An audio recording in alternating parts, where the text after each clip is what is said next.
ప్రార్థిస్తున్నాం తండ్రి. హల్లెలూయా.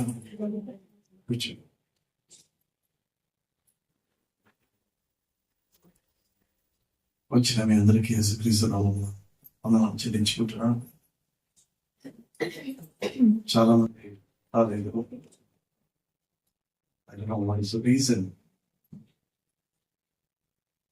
హల్లెలూయా. ఏది ఏమైనా వాక్యాన్ని బట్టి వెళదాం. మనం ఏం ధ్యానిస్తాం? Anybody can remember? ప్రాణాత్మ శరీరం.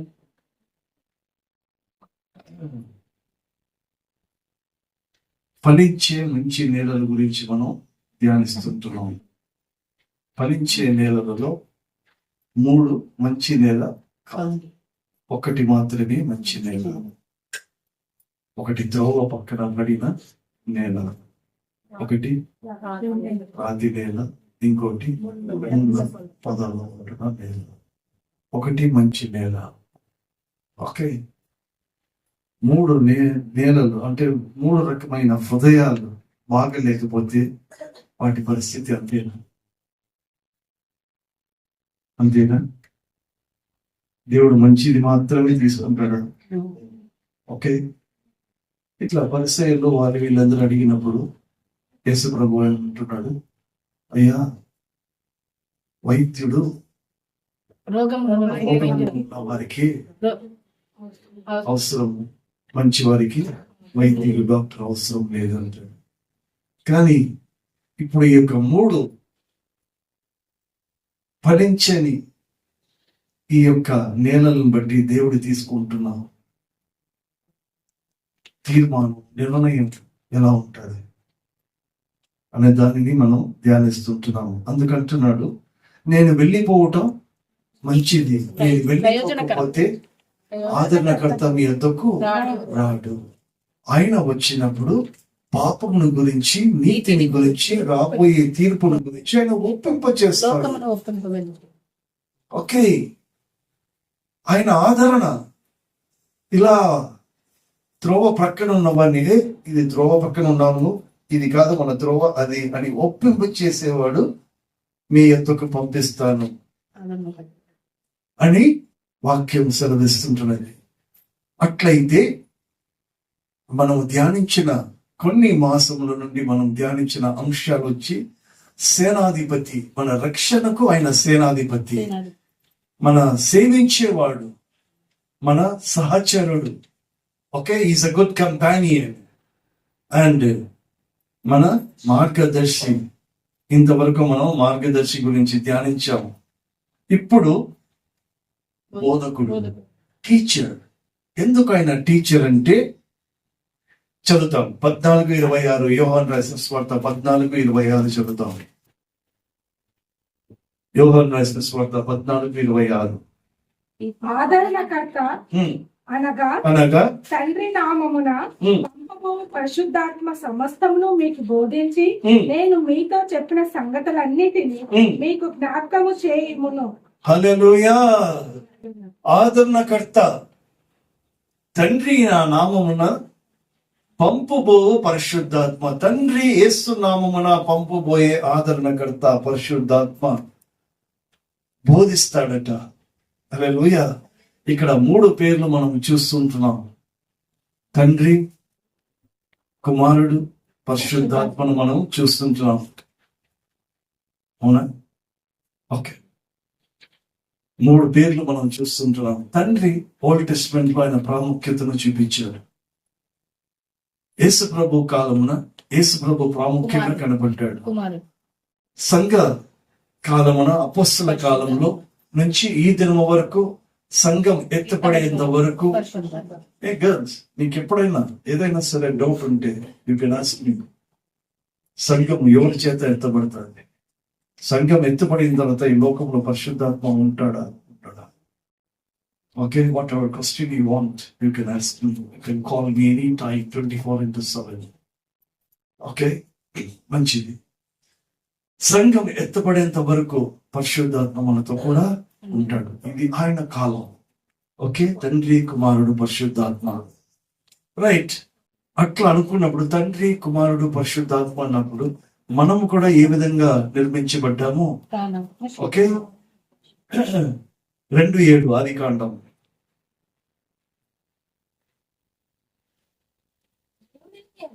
హ్మ్,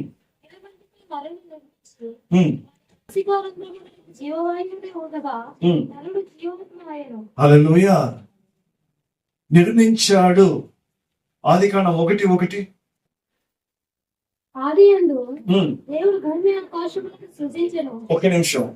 సృజించడం అంటే ఏమి, నిర్మించడం అంటే ఏంటి? కట్టకం Come on. ఎవరో ఒక్కరు లేదా ఒక్కొక్కరు. నిర్మించడం అంటే ఏంటి, సృష్టించడం అంటే ఏంటి? కమాన్, ఇప్పుడు ఏదో మాట్లాడారు. సృష్టించడం అంటే మాట ద్వారా చెప్పడం వెంటనే అవుతుంది. కలిగించడం నిర్మించడం అంటే చేతితో చేయడం. ఇట్లా వచ్చినారు. Thank you very much. Okay, నిర్మించడం అంటే లేనిది, సారీ, సృష్టించడం అంటే లేనిది చేయడం సృష్టి. ఓకే, అప్పుడు ఏమీ లేదు, శూన్యం. దాంట్లో నుంచి దేవుడు సృష్టించాడు, లేనిది సృష్టించడం. Okay, creating where there is nothing existing, and నిర్మించడం, ఉన్నదాన్ని దానిలాగా చేయడం, నిర్మించడం. Got it? నా పోలిక చెప్పిన ఏమది? నరులను చేయదు, మన పోలిక తన చెప్పిన పోలిక చెప్పిన నరులు నిర్మించారు. నరులను నా చేయదు. మన పోలిక చెప్పిన 126:27. కమాన్, జెనసిస్ ఆదికాండం 1:26, 27 లేదా 27, 28. దేవుడు మన స్వరూపమందు మన పోలిక చొప్పున నరులను చేయడము. హల్లెలూయా, చేయడము. ఉన్న దానిని చేయడము, నిర్మించడం. లేని దాన్ని చేయడము, సృష్టించడం. హల్లెలూయా. ఎలా నిర్మించాడు? మట్టి తీసుకున్నాడు, దానికి ఒక ఆకారం ఇచ్చాడు. నాసిక రంధ్రంలో జీవవాయువు ఊదగా వాడు జీవాత్మ అయిపోయాడు. నరుడు జీవం. మట్టి శరీరం, ఊదడం ఆత్మ, ప్రాణం ప్రాణం ప్రాణం. ప్రాణము, ఆత్మ, శరీరం. హల్లెలూయా. ఈ ప్రాణము, ఆత్మ, శరీరము ఎలా ఉండాలి? నిందారహితం. దేవుడు వచ్చేంత రాకడ సమయం పర్యంతం. అది నిందా రహితంగా ఉండాలి. ఎందుకు అది అలా ఉండాలి? ఎందుకు అలా? అపోస్తలుడైన పౌలు తెస్సలోనికి రాస్తూ, అయ్యా తెస్సలోనికి సంఘమా, దేవుడు వచ్చేంత వరకు మీ ప్రాణ, ఆత్మ, శరీరాలు ఏ విధంగా ఉండాలి? నిందారహితం. అమ్మ రాసుకోవాలనుకుంటే 1 తెస్సలోనికి రాసిన పత్రిక 5:23.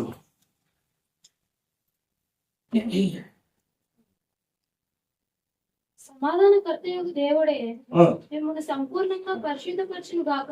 ఉమ్, మీ ఆత్మయు జీవమును శరీరమును మన ప్రభు అయిన యేసుక్రీస్తు రాకడి యందు నిందారహితముగాను సంపూర్ణముగాను ఉండినట్లు కాపాడబడును గాక. హల్లెలూయా. అది కాపాడబడాలి. ఏది కాపాడబడాలి? ప్రాణము, ఆత్మ, శరీరం.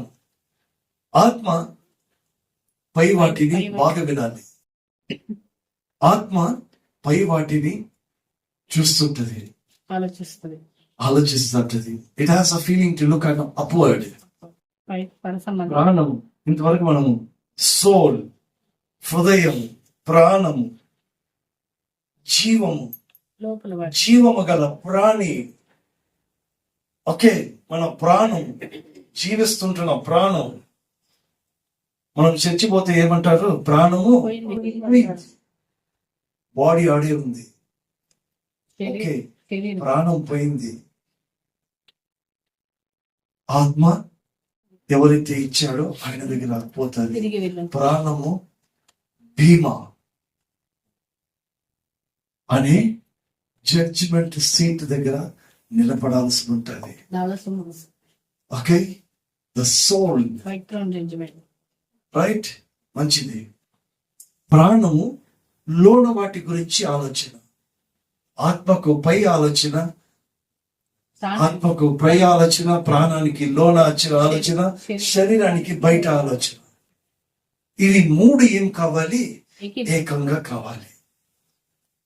ఎందుకు ఇది ఏకంగా కావాలి అంటే గళితీయులకు రాసిన పత్రిక 5:17 ఏమంటారో చూద్దాం. శరీరము ఆత్మకును, ఆత్మ శరీరమునకును విరోధంగా అపేక్షించును. ఇవి ఒకదానికొకటి వ్యతిరేకంగా ఉన్నవి కనుక మీరు ఏవి చేయ నిశ్చయింతురో వాటిని చేయకుందురు. హల్లెలూయా.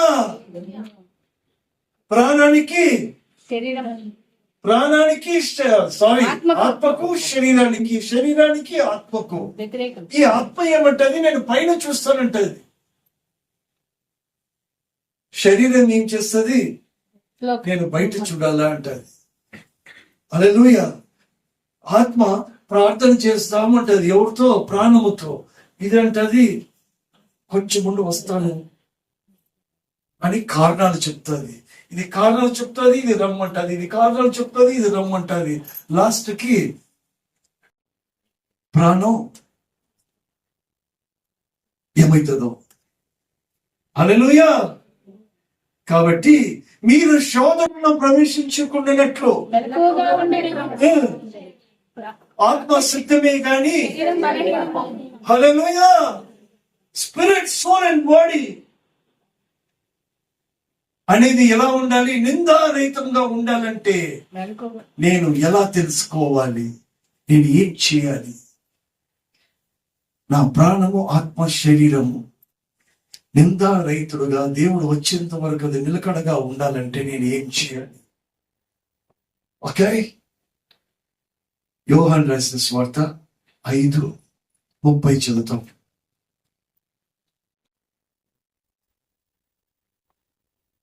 ఇప్పుడు ఒక్క నిమిషం, ఇప్పుడు ఒక్కటి తీసుకుందామండి.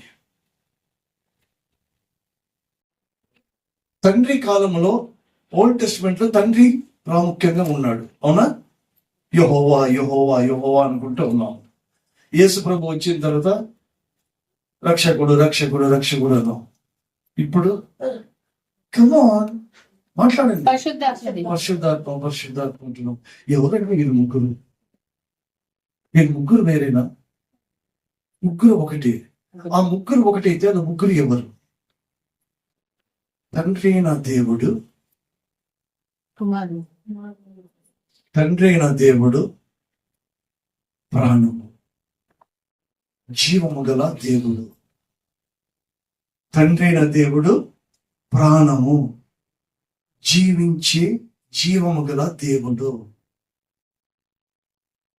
దేవుని ఆత్మ, పరిశుద్ధాత్మ. యేసు ప్రభు వారు శరీరము. I repeat again. విచిత్రంగా ఉందా? తండ్రి అయిన దేవుడు ప్రాణము, ఆత్మ, యేసు ప్రభు వారు శరీరం. అర్థమైందా? శరీరం ఎవరు? ఆత్మ ఎవరు? దేవుని ఆత్మ. ప్రాణం ఎవరు? తండ్రి. మంచిది. ఇప్పుడు మన జీవితంలో, మన జీవితంలో ఆత్మ సిద్ధమే కానీ శరీరము బలీనం ఉంది. వాళ్ళ ముగ్గురులో ఏమైనా బలీనతలు ఏమైనా కనబడుతున్నాయా తెలుసుకుందాం ముందు. Got it? తండ్రి, కుమారుడు, పరిశుద్ధాత్మ, వాళ్ళ ముగ్గురులో ఆత్మ సిద్ధమే. యేసు ప్రభు అనే శరీరము ఎక్కడైనా లోపం ఉందా? వాళ్ళ ముగ్గురు ఎలా ఏకీభవించగలిగి ఉన్నారు? ఎలా నిందారహితముగా ఉన్నారు? ఎలా అన్యోన్యతగా ఉన్నారు? ఎలా ముగ్గురు ఒకటై ఉన్నారు? You got it? హల్లెలూయా.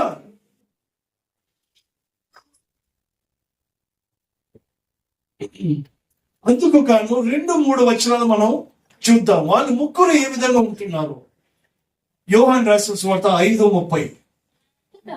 నా అంతటా ఎవరంటున్నారు ఇది? నా అంతటా నేను ఏమి? ఎవరు చెప్తున్నారు ఇది? Come on. యేసు ప్రభు వారు అంటున్న మాటలు ఇవి. యేసు ప్రభు అంటున్న మాటలు అంటే యేసు ప్రభు దేనికి సాదృశ్యం? శరీరధారి. ఆయన శరీరధారిగా ఈ లోకంలో నివసించాడు, కృపా సత్యముగా నివసించాడు. ఆ శరీరం మన మధ్యలో నివసించిన ఆ శరీరం అంటున్న మాటలు ఏమంటే, నేను నా అంతటా నేను ఏమి చేయలేను, నేను వినున్నట్లుగా ఏమండి తీర్పు తీర్చుచున్నాను.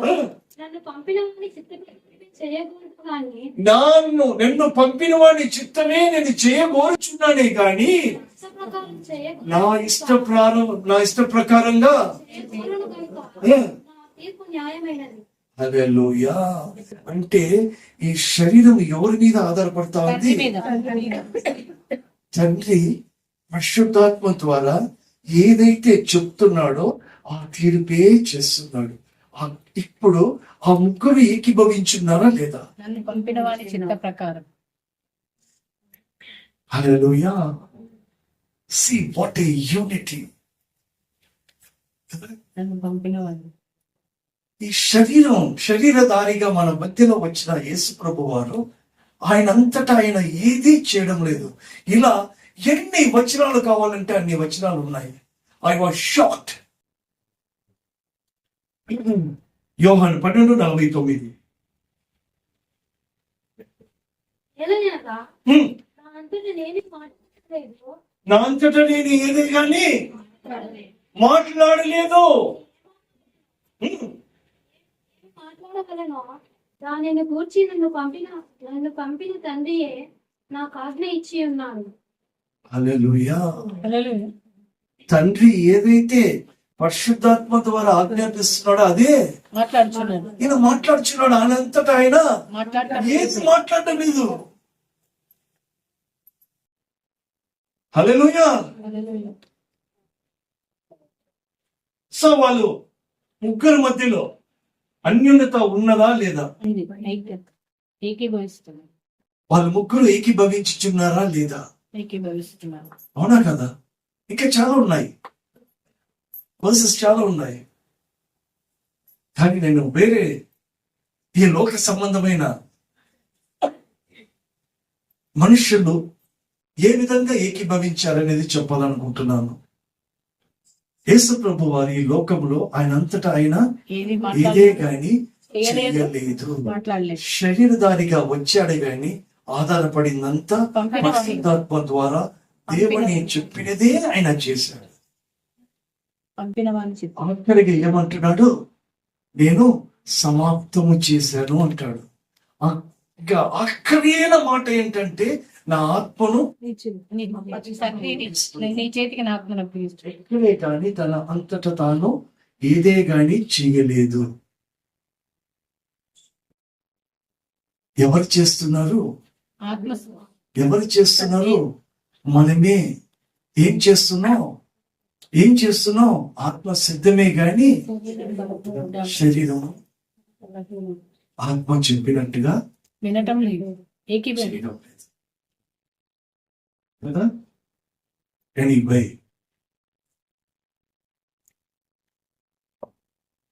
బైబిల్లో అట్లా ఏకీభవించకుండా ఉన్న వాళ్ళు ఎవరైనా చూద్దాం. గట్టిగా తల పోయే మెడ ఊడిపోతుంది. ఓకేనా? ఓకే, కొంచెం కదిలిద్దాం. లూకా రాసిన స్వార్త 10:38.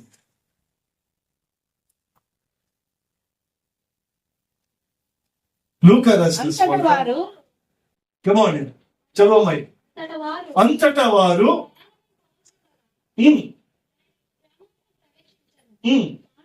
ఒక స్త్రీ చేర్చుకున్నది. చాలు.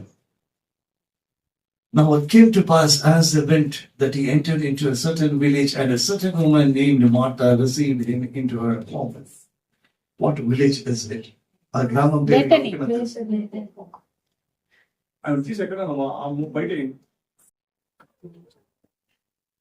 ఆ భాష మనం తీసి బయట కొంచెం ప్లాస్టర్ వేసి లేకపోతే పోతే ఇద్దరు పోతాం. ఆ విలేజ్ పేరు వేతన్ నేను వీళ్ళని చూసి అడుగుతా ఉంటే మీరు మీ మూలు అడిగి తినాలి. అదే కదా భయపడి బేతని గర్ల్స్ బాయ్స్. బేతని ఏంటి అర్థం? బేతని ఏంటి అర్థం? చెప్పాలి పేదరికము. బేతని ఏంటి అర్థం? Meaning. Girls come on, listen. Meaning. Bethany అంటే అర్థం మీనింగ్ పేదరికము. ఆయన ఒక గ్రామంలో ప్రవేశించాడు. ఆ గ్రామంలో ఒక ఇల్లు ఉంది. ఒక ఇంటి మీద ఆయనకు ఒక ధ్యాస ఉంది.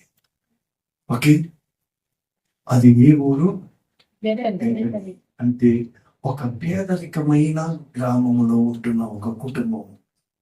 ఓకే, ఒక పేదరికమైన ఒక కుటుంబం, ఆత్మీయంగా పేదరికంగా జీవిస్తున్న ఒక కుటుంబం అని ఒకే లైన్ లో అండర్లైన్ చేసుకోవచ్చు. ఏమది? ఏం ఆత్మీయ పేదరికం? ఆత్మీయంలో పేదరికంగా ఉంటున్న కుటుంబము అని మనము దానికి ఒక బోర్డు పెట్టొచ్చు. ఓకే, సరే. ఆ కుటుంబం ఎలా ఉంది? 10:39 లూకా రాసిన చోట 10:38 అట్లే పెట్టుకోండి. ఆమెకు మరియాను సహోదరు ఉండెను. లూకా రాసిన స్వార్థ 10:39 అమ్మాయి. ఆమెకు సహోదరుడు ఉమ్, యేసు పాదముల యొద్ద కూర్చుండి ఉమ్, బోధ వినుచుండెను. చాలు. ఇప్పుడు ఏమి? యేసు ప్రభు వారు ఈ కుర్చీలో కూర్చున్నారు. ఈడ కూర్చున్న వాళ్ళందరూ మర్యాద. కింద చూస్తారా, పైన చూస్తారా? కూర్చున్న వాడిని పైన చూడాల్సిందే. అంటే కింద కూర్చున్న వాళ్ళు పైన చూడాలి.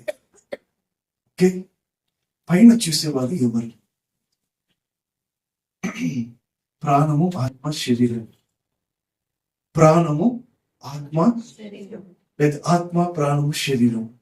ఆత్మ ఎక్కడ చూస్తుంది? లోపల ప్లీజ్, ఆత్మ ఎక్కడ చూడాలి? ఆత్మ ఎక్కడ చూస్తుందండి? ఆత్మ ఎక్కడ చూడాలి? అదే కదా, కూర్చున్న వాళ్ళు ఎవరై ఉండాలి? ఆత్మ అయి ఉండాలి. మరియా ఆత్మ అయి ఉండాలి. Got it? మరియా ఏమై ఉండాలి? ఆత్మ అయి ఉండాలి. ఎందుకంటే పైన చూస్తూ ఉంది. ఆత్మ సిద్ధమే. ఆయన పాదాల దగ్గర కూర్చోడానికి ఆత్మ సిద్ధమే. హల్లెలూయా. మార్తా ఏం చేస్తా ఉంది చూద్దాం. 40 మార్తా పని పెట్టుకున్న చేత ఉమ్, తొందరపడి ఆయన యొద్దకు వచ్చి, ప్రభువా, నేను ఒంటరిగా పని చేయను, నా సహోదరి నన్ను విడిచిపెట్టినందున నీకు చింత లేదా? నాకు సహాయం చేయమని చెప్పమని. తొందరపడుచున్నది. ఏం తొందరపడుచున్నది?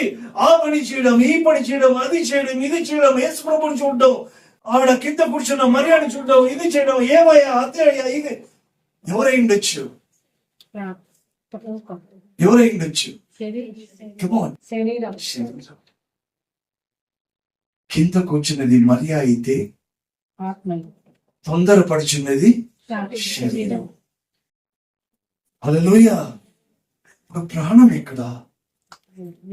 ప్రాణం సీన్ లోనే, పిక్చర్ లోనే లేదు. 38, 39, 40, 41 అంతేనమ్మా? అన్ని వచనాలు ఉన్నది. అందులో ప్రాణం ఎక్కడైనా కనబడుతుందా? చదివేయండి. 41, 41 చదివేయండి, పూర్తి చదివేయండి. అందుకు ప్రభు మార్తా పనుల గురించి విచారము కలిగి తొందరపడుచున్నావు గాని అవసరమైనది ఒక్కటే. మరియా ఉత్తమమైన దాన్ని ఏర్పరచుకునేను. అది ఆమె యొద్ద నుండి తీసివేయబడదు. ఆమెతో చెప్పాను. హల్లెలూయా.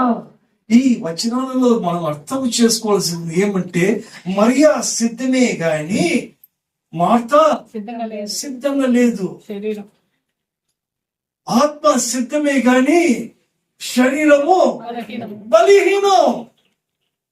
ఆత్మకు శరీరము, శరీరానికి ఆత్మకు, మరియకు మార్తకు, మార్తకు మరియకు ఎప్పుడు ఏమైతా ఉంది? వ్యతిరేకము.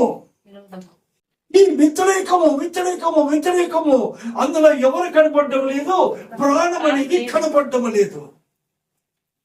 హల్లెలూయా. అట్లయితే నాకును, నా ఆత్మకు నా నా శరీరానికి ఏకీభవించబడుతుంటున్నామా లేదా? లేదు.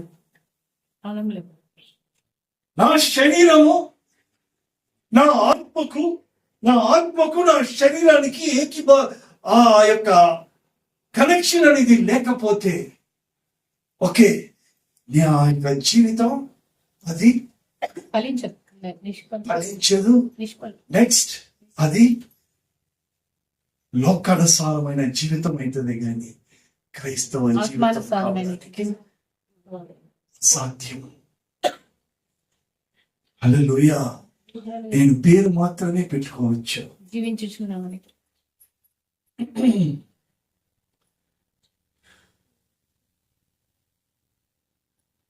ఆ స్విచ్ బోర్డ్ ఇక్కడికి మార్చేద్దాం.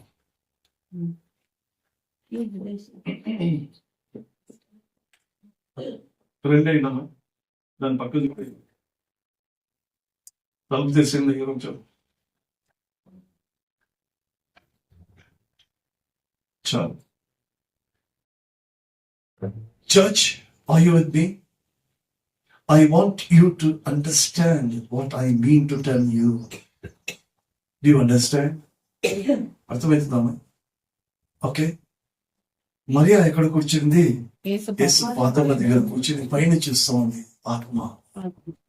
ఈయన అనేకమైన పనులు పెట్టుకుంటాడు. శరీరం ఇంకా ఏం చేస్తోంది? ఈ శరీరము అక్కడ సిద్ధమే, కానీ పోరాటం. అందుకు యేసు ప్రభు వచ్చి ఏమంటాడు? అమ్మా మార్తా, ఓ శరీరమా ఎందుకు నువ్వు తొందరపడుచున్నావు? మరియా ఉత్తమమైన చూసుకుంటున్నది, ఆమె నా వైపే చూస్తుంది. నువ్వు అనేకమైన వాటి గురించి ఆలోచిస్తుంటున్నావు. అట్లయితే మనకు కూడా ప్రాణము, ఆత్మ, శరీరము ఉంది. నా ప్రాణము క్రైస్తవ జీవితంలో జీవించబడాలంటే, నా యొక్క జీవితము క్రైస్తవ జీవితంగా జీవించబడాలంటే, ఆర్ యు విత్ మీ? నా జీవితము, నేను జీవిస్తున్న యొక్క క్రైస్తవ జీవితము జీవించబడాలంటే నా ఆత్మ, నా శరీరము ఏకీభవించబడుతుంటున్నదా లేదా? లేకపోతే అది కూడా మరియలాగా, మార్తలాగా ఉందా? ఒకవేళ ఆ యొక్క వ్యక్తిగత జీవితం కానీ, అది కుటుంబ జీవితం కానీ, అది సంఘంలో అయినా సరే, అది ఏకీభవించకపోతే అది నిలబడదు. హల్లెలూయా. శరీరానికి ఎప్పుడు కారణాలు, ఎందుకంటే ఇది లోకాన్ని చూస్తుంది. మరియా అనబడుతుంటున్న ఆత్మ పైన చూస్తుంది, కానీ వాళ్ళిద్దరు ఏకీభవించడం లేదంటే ప్రాణము కనపడటం లేదు. ఎక్కడ పోయింది ఆ ప్రాణం? హల్లెలూయా. ఆ ప్రాణం యొక్క పరిస్థితి ఏందో చూద్దాం.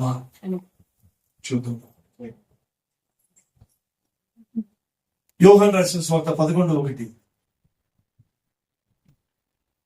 మరియా ఆమె సహోదరి అయిన యోహాను రాసిన సువార్త 11:1. మరియా ఆమె సహోదరి అయిన మార్త అను వారి గ్రామమైన బేతనియలో ఉన్న లాజరు అను ఒకడు రోగి ఆయన్. హల్లెలూయా. ఎవరెవరు కనపడుతున్నారు? నిర్మల, మార్త కనపడ్డా? మార్త కనపడిందా? మరియా కనపడిందా? లాజర్ కనపడ్డా? లాజర్ ఎలా కనపడుతున్నాడు? రోగి కనపడుతున్నాడు. ఎందుకంటే మరియకు, మార్తకు మరియకు ప్రాణానికి, ఆత్మకు, శరీరానికి వాళ్ళు విరోధంగా చేసి ప్రాణం ఏమి చేయాలా తోచక అది రోగి అయి ఉంటున్నదట. హల్లెలూయా. యేసు ప్రభువు వాళ్ళు తండ్రి, కుమారుడు, పరిశుద్ధాత్మ. ఓకే, వాళ్ళ ముగ్గురు ఏకీభవించారా లేదా? ఏకీభవించారు. తండ్రి నా దేవుడు పరిశుద్ధాత్మ ద్వారా ఏదైతే బోధించాడో అది ఈయన విని దానిని దేవుని చిత్త ప్రకారం పంపిన వాని చిత్త ప్రకారం పంపిన వాని చిత్తానుసారంగా ఈయన జీవించాడు. మరి మనము నా వ్యక్తిగత జీవితంలో ఎలా ఉంది, కుటుంబ జీవితంలో ఎలా ఉంది అనుకుందాం. నిర్మలకు ఒక ఆలోచన, నాకు ఒక ఆలోచన ఉంటే సరిపోతుందా? నిర్మల ఒక ప్రార్థన, నేను ఒక ప్రార్థన చేసుకుంటే ఇంట్లో ఇల్లు ఒకటే. ఆమె ప్రార్థన వేరే, నా ప్రార్థన వేరే. దేవుడు ఎవరు ప్రార్థన విన్నాము? కమాన్, ఎవరు ప్రార్థన అర్థమవుతుందా? చాలా కాలం మాకు తెలియకపోయింది. తర్వాత గురించి నేను దేని గురించి చేస్తున్నా, నిన్ను అడిగింది దేని గురించి చేస్తున్నా, నేను అలా ప్రార్థనే లేదండి. నాకేం లేదు, ఏం లేదు, నాకు ప్రార్థన లేదు, ప్రార్థనే లేదు. నాకు మళ్ళా ఏమని అనుకున్నారు మళ్ళా ఎప్పుడు కాదు. నా ప్రార్థనలో ఒకటి, నేను బ్రతుకు దినమంతా నా జీవితం సిగ్గుపడకూడదు, వాక్యమే నా జీవితం. హల్లెలూయా. నేను నీ ఇంటి పని చేస్తే నువ్వు నా ఇంటి పని చేయి. That's all. హల్లెలూయా. ఎవరికైనా మీకు ప్రార్థన చేయాలంటే నీ బిడ్డ ఉంటే ఆ బిడ్డను అనుకున్నప్పుడు నాకు కూడా ఒక బిడ్డ ఉంది, నేను ఒక ఆలోచన పోతుంది. అదే నా ప్రార్థన. హల్లెలూయా. మీరు అనుకుంటున్నారా నేను బాగున్నానని? నేను ఎప్పుడూ బాగుంటాను, కానీ ఇచ్చిన బాధ్యత మాత్రం నెరవేర్చుకున్న మాత్రం ఉన్నాను. ఎందుకంటే నేను ఆయన ఇంటి పని చేస్తే నా జీవితం అనే ఇంటి పని ఆయన చేయాల్సిందే. ఆమేన్. హల్లెలూయా. ఇదే నా అతిశయం. కాబట్టి నిర్మాణం చెప్పింది, నువ్వు అనవసరమైన ప్రార్థనలు చేయవు. ఏది చేయాలా అదే చేయాలి. నేను ఒకవేళ ఏదైనా ప్రార్థన చేసినా కూడా దానికి నువ్వు ఏకీభవించి ఆమెనని అనుకోవచ్చు. దేవుడు నాకు ఇచ్చిన అధికారంలో యేసు నామములో దయమాను పో అంటావు, ఆమేన్ అంటది. నువ్వు రాజా అయితే నేను తెలుసు, నువ్వు ఎవరు అని ఆమెను అడిగితే అవునా కదా, ఆమేన్ అంటావా అంటే కదా. చాలా జాగ్రత్తగా ఉండాలి ప్రార్థన చేసేటప్పుడు. అన్నిటికీ ఏకీభవించి. అవునండి, అవునా కదా. దీన్ని ఏమంటారంటే ఆత్మీయ పోరాటం. This is called spiritual warfare. ఇది ఎవరికి తెలియదు. దానికి సర్వాంగ కవచమును ధరింపచేసుకునుడి అని ఉంటుంది. అపవాదిని మీరు ఎదిరించడానికి మీ యొక్క సర్వాంగ కవచమును ధరించుకునుడి అంటే ఆ శక్తి ఉంటే ఏదైనా చేయాలి, గాని అనవసరంగా ఏదే గాని చెయ్యకూడదు. Coming to my point. హల్లెలూయా. వ్యక్తిగత జీవితంలో మరియా మార్త ఏకీభవించాలి, ఆత్మ శరీరము ఏకీభవించాలి. ఏకీభవించకపోతే లాజర్ అనబడుతుంటున్న ప్రాణము రోగి అయిపోతాడు. హల్లెలూయా. 11:3 యోహాను రాసిన సువార్త 11:3. అతని అక్క చెల్లెండ్రు అతన్ని అక్క చెల్లెళ్ళు ప్రభువా ఇదిగో నీవు ప్రేమించువాడు రోగి అయి ఉన్నాడని ఆయన యొద్దకు వర్తమానం పంపింది. ఒక ప్రార్థన చేశారు. అప్పుడు ఎవరు చేశారు? సరిగ్గా చదవాలి. అక్క చెల్లెళ్ళు చెల్లెళ్ళు ఇద్దరు ఏకీభవించారు. ఇప్పుడు మరియా మార్త విస్తారమైన పని ఇప్పుడు పెట్టుకోలే. ఎందుకు ప్రాణం పోయింది కదా, ప్రాణం రోగి అయిపోయింది. ఇప్పుడు ఇద్దరు పేర్లు ఏమైపోయింది? ఇద్దరు ఏకీభవించి ప్రార్థన చేస్తున్నారు. అయ్యా, నువ్వు ప్రేమిస్తావే, నీకు హృదయం అంటే ఇష్టము కదా, నీకు ప్రాణం అంటే ఇష్టము కదా. మనుషులు పై స్వరూపాన్ని చూస్తారు, నువ్వు హృదయాన్ని లక్ష్య పెట్టేవాడే కదా. ఆ హృదయం అంటే నీకు ప్రేమ కదా. ఆ ప్రేమ, ఆ లాజరు రోగి ఆ ప్రాణము ఏమైపోయింది? రోగి అయిపోయిందని వాళ్ళిద్దరూ ప్రార్థన చేస్తున్నారు. వర్తమానంలో ఆ వర్తమానము యేసు ప్రభు వారికి పంపినారు. పంపుతున్నారు. దేవునికి ప్రాణం ఇష్టమేనా? 1 సామ్యుయేలు 16:7. 1 సామ్యుయేలు 16:7. అయితే యెహోవా సమూయేలుతో ఇలా సెలవిచ్చెను, అతని రూపమును అతని ఎత్తును లక్ష్యపెట్టుదుము. మనుషులు లక్ష్యపెట్టు వానిని యెహోవా లక్ష్యపెట్టడు. నేను అతని త్రోసివేసి ఉన్నాను. మనుషులు పై రూపంలో లక్ష్యపెట్టుదురు గాని యెహోవా హృదయమును లక్ష్యపెట్టను. యెహోవా హల్లెలూయా. కాబట్టి ఇప్పుడు మార్తాలో మరియా ఆత్మ, ఇప్పుడు ఆత్మ మూలముగా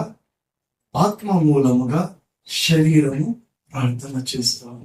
ఏకీభవించుతూ యేసు నామములో పరిశుద్ధాత్మ ద్వారా శరీరము దేవునికి ప్రార్థన చేస్తుంటుంది.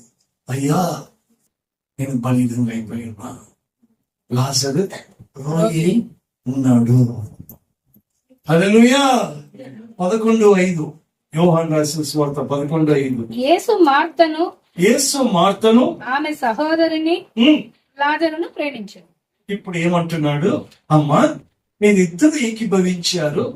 నేను ప్రాణాన్ని మాత్రమే కాదు ప్రేమించడం, నేను మీ ఇద్దరంటే కూడా నాకు ఇష్టమే. ఎందుకంటే మీరు ఎవరు? ప్రాణము, ఆత్మ, శరీరము. నేను ముగ్గురిని ప్రేమిస్తేనే మీరు ఒక్కటైతారు. You got it? అర్థమవుతుందా? హల్లెలూయా. నువ్వు ప్రేమించిన లాజరు అంటున్నారు, నో, నాకు ఆత్మ అంటే ఇష్టమే, నాకు శరీరం అంటే ఇష్టమే. ఎందుకంటే ఆ శరీరంలో నేనే కదా అలంకరించింది, ఆ మట్టితోనే కదా నేను నిన్ను చేశాను, నా అరిచేతులనే కదా నేను ఒక రూపంగా చేశాను, నా ఆత్మనే కదా నీకు నేను ఆశీర్వాదం నేను ఊదాను. అప్పుడే కదా ప్రాణము, ఆత్మ, శరీరమైన ఐ నో యు త్రీ. హల్లెలూయా. నాకు మరియా, మార్తా, లాజరు ముగ్గురు నాకు అంటే నాకు ఇష్టమే. 6వ వచనం. అతడు రోగి అయి ఉన్నాడని యేసు వినినప్పుడు తానున్న చోటనే ఇంకా 2 దినములు నిలిచాను. హల్లెలూయా. ఎంత ప్రేమించినా కూడా, ప్రేమించే దేవుడు ఆ మాట వినగానే ఆలస్యం ఇంకా 2 రోజులు ఆగిపోయాడంట. ఇప్పటికే 2 రోజులు ప్రయాణంలో ఉన్నాడు, ఇంకా 2 రోజులు ఆగిపోయాడు.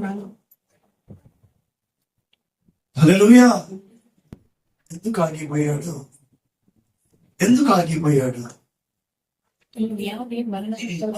ఒకవేళ మరియా, మార్త ఆ స్థానంలో మనం ఉంటే ఏమంటాము? నేను ఎంత ప్రార్థన చేస్తున్నాను, దేవునికి వినిపించిందా? ఆయన వింటున్నాడా? ఆయన రాడా? అది కూడా సహాయం చేయడా? చచ్చిపోతున్నాం. ఇక ఏమైపోతున్నాం? అవునా కాదా? అవునా కాదా?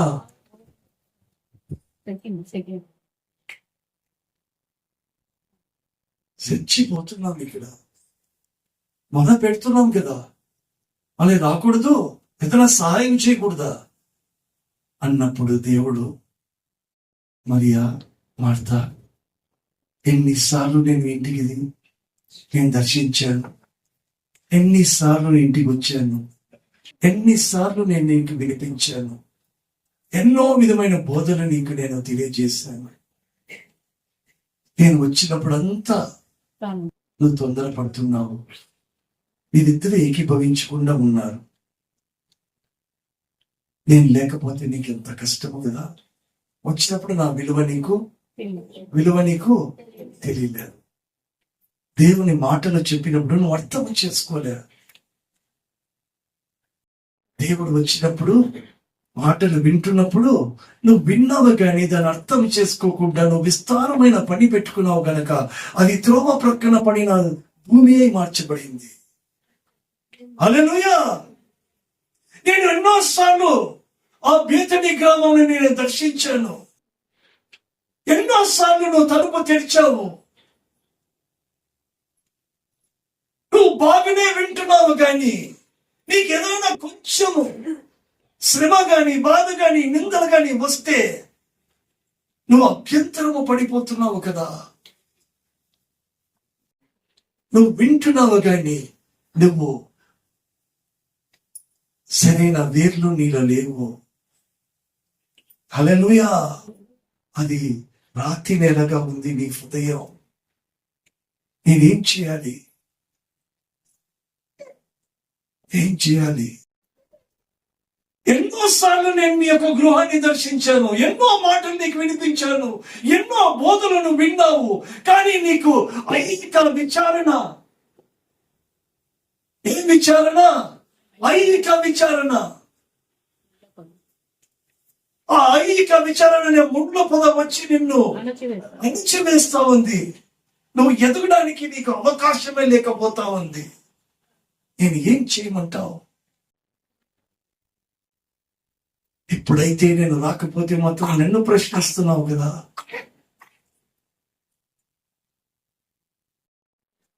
నిజమా కాదా? ఏమన్నా నిజమా కాదా? I gave you so much of time. నేను ఇంటికి దర్శించా, ఎన్నో బోధలు చెప్పా, ఎన్నో చేశాను. ఎప్పుడు చూసినా ఆత్మకు శరీరానికి, శరీరానికి ఆత్మకు ఎప్పుడు పోరాటం. నాకు చోటు ఎక్కడుంది? సరే మీరు వినరు కదా అని నేను వేరే గ్రామానికి వెళ్ళిపోతే, నేను లేకపోతే ఏమైపోతుంది? ప్రాణము రోగి అయిపోయింది. 11వ వచనం. ఆయన ఈ మాటలు చెప్పిన తరువాత మన స్నేహితుడైన లాజరు నిద్రించుచున్నాడు. హల్లెలూయా. ఆఖరికి ఏమైపోయాడు? చనిపోయాడు. నిద్రించు.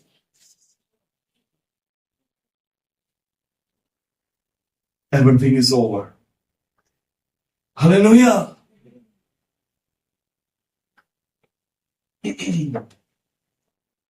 ఎలా చెడిపోయాడట్లంటే పరిస్థితులు సందర్భాలు చేయి జారిపోయినట్టే. ఇంకా ఏ అవకాశము లేదని అర్థం. ఓకే, అది ఎవరికి అర్థమైతా ఉంది? దేవునికి అర్థమైపోతుంది. ఇంకా అయిపోయింది. మన స్నేహితుడు ఫినిష్డ్. కానీ 20 వచనం చదువుతాం. 17 చదవండి. యేసు వచ్చి అది 4 దినములు సమాధిలో ఉండేనని తెలుసుకొనండి. యేసు వచ్చాడా? అప్పటికి ఎన్ని రోజులు అయిపోయింది? చనిపోయి 4 రోజులు అయిపోతుంది. నువ్వు అడగకనే నీ ఇంటికి వచ్చాడు. నువ్వు లేకపోయినా నీ ప్రాణం రోగి చనిపోయిన తర్వాత కూడా వచ్చాడు. ఎందుకు వచ్చాడు? అయ్యా ఎందుకు వచ్చాడండి? 4 రోజులు అయిపోయినా కూడా వచ్చాడా రాలేదా? ఎందుకు వచ్చాడు? ఆ కుటుంబం అంటే అతనికి ఇష్టం, నువ్వంటే ఇష్టం, ఇక్కడ కూర్చున్న వాళ్ళంటే ఇష్టం, నేనంటే ఇష్టం, మనందరం అంటే దేవునికి ఇష్టం. ఇక్కడ ఆలోచించాల్సింది ఒకటి, నా ఇంటికి వచ్చినప్పుడు నేను ఎలా ఉన్నా, నేను వాక్యం వింటున్నప్పుడు నేను ఎలా ఉన్నా, అది అర్థం చేసుకొని మొదలు పెడుతున్నానా, నా శరీరము ఆత్మ ఏకీభవిస్తోందా లేదా అనేది మాత్రమే నేను తెలుసుకోవాలి. నేను ప్రతి క్షణం నేను హెచ్చరించబడాల్సింది. ప్రతి దినము మనం ఏం చదివాము ఇక్కడ? అనుదినం అనుదినము నేను నిన్ను స్తుతించెదను, నిత్యము నీ నామమును సన్నతించెను. How it is possible? I said this is not possible అన్నానా లేదా? అమ్మాయి అన్నానా లేదా? It possible. ఎందుకంటే అంత త్వరగా ఈ శరీరము ఆత్మ ఏకీభవించదు. కీర్తనకారుడు అంటాడు, అనుదినము నేను స్తుతిస్తా, నేను గణపరుస్తున్నాను అంటున్నాడు. ఎందుకంటే అతని పరిస్థితి నలగొట్టబడి ఉంది, తిరిగి నలిగొట్టబడి ఉంటున్నది. ఆయన జీవితము ధర్మబడుచుంటున్నది. అనుక్షణము దేవుడు అతనికి లేకపోతే అతని జీవితమే లేదు. హల్లెలూయా. దానికి అంటాడు, దీనికన్నా నాకు ఇదే మేలు, నేను జీవిస్తున్న జీవితానికన్నా ఉత్తమం నీ కృప. నా జీవం నా పెదవులు నిన్ను స్తుతించును. జీవం కంటే ఉత్తమం. 63:3 ఉత్తమం. కీర్తన 63:3 లేదా 63:4. నా మంచము మీద మన కీర్తనలు 63:3. నీ కృప జీవము కంటే ఉత్తమము. చాలు. నీ కృప నేను జీవిస్తున్న జీవితానికన్నా అది ఉత్తమం. అంటే దాని అర్థం ఏంటంటే నా ప్రాణం, ఆత్మ, శరీరం నథింగ్ నీ కృప ముందు అది ఎంతో ఉత్తమం. కాబట్టి నేను బ్రతుకుతున్నా. దానికి అంటున్నాడు, అనుదినము నేను నిన్ను స్తుతించెదను, నిత్యము నీ నామమును నేను స్తుతించెదను. అంటే అంటే తన యొక్క శరీరాన్ని, ఆత్మను చేసుకుంటున్నాడు. 4వ దినము తర్వాత ఆయన ఆ గ్రామానికి మరలా వచ్చాడు. హల్లెలూయా. హౌ నైస్ కదా, హౌ నైస్. అది నీ జీవితం కానీ, నా జీవితం కానీ, మన కుటుంబం కానీ, మన తండ్రి కానీ, తల్లి కానీ, ఎవరైనా సరే, వాట్ ఎవర్ ద రీజన్, అది ఏ కారణమైనా సరే, అది కొంచెం మళ్ళా దేవుని దగ్గరికి వచ్చినప్పుడు ఆయన 4 రోజులైనా కూడా తిరిగి ఆ గ్రామానికి వస్తుంటున్నాడు. ఎందుకంటే అంటే ఆయనకి ఇష్టం. హల్లెలూయా. వాళ్ళిద్దరు ఏకీభవించడం ఆయన చూసింది గొప్ప ఆశ్చర్యం ఏంటంటే వాళ్ళిద్దరు కలిసి ప్రార్థన చేశారు, ఏకీభవించారు. ఆత్మ శరీరం ఏకీభవించి చేసిన ప్రార్థన. 4 రోజులు ఆలస్యమైనా కూడా అక్కడ వచ్చారు. ఇంకా ఆయన ఏదో వినగోరుచుంటున్నాడు. ఆలస్యములో ఆయన ఇంకా వాడిని ఏదో తెలియజేయాలనుకుంటున్నాడు. చూద్దాం ఏం తెలియజేస్తుంటున్నాడో. 20 నుంచి చదవండి. మార్తా యేసు వచ్చుచున్నాడని విని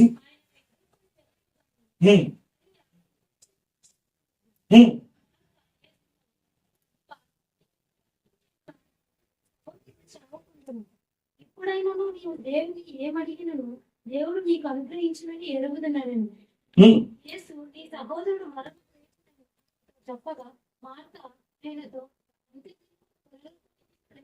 ఎరుగుదనని. యేసు పునరుద్ధానమును జీవమును నేనే, నా యందు విశ్వాసం ఉంచువాడు చనిపోయినను బ్రతుకును, బ్రతికి నా యందు విశ్వాసం ఉంచు ప్రతివాడును ఎన్నటికి చనిపోడు.